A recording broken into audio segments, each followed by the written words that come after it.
ঠান্ডা তো বেশ জাঁকিয়ে পড়েছে, তো এরকম শীতের সন্ধ্যায় হবে নাকি একটু মুচমুচে পকোড়া। তো আজ একটু পনির পকোড়া বানাই।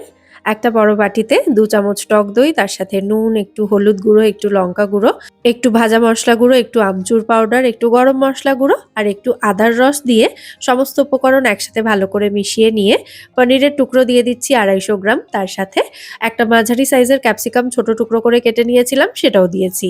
এর মধ্যে 1 চামচ মতো সাদা তেল আর সামান্য একটু মিষ্টি দিয়ে সমস্ত উপকরণ একসাথে খুব ভালো করে মিশিয়ে নিয়েছি।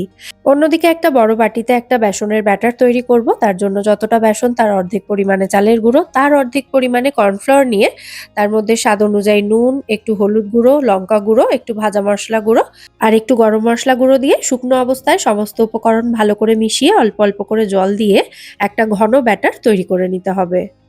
ব্যাটারটা তৈরি করার পর যদি 3 থেকে 4 মিনিট সময় নিয়ে খুব ভালো করে ব্যাটারটা ফেটিয়ে নেওয়া যায়, তাহলে পকোড়াগুলো সুন্দর মুচমুচে হবে। এবার একটা টুথপিকে প্রথমে একটা পনিরের টুকরো আর তারপর একটা ক্যাপসিকামের টুকরো এভাবে গেঁথে নিয়ে ওই ব্যাটারের মধ্যে ডুবিয়ে গরম তেলে ভেজে নিলেই আমাদের পনিরের পকোড়া একদম রেডি হয়ে যাবে।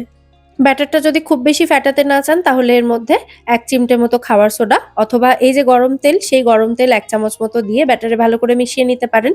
তাতেও কিন্তু পকোড়াগুলো সুন্দর মুচমুচে হয়। তো আমাদের পনিরের পকোড়া এখানে একদম রেডি।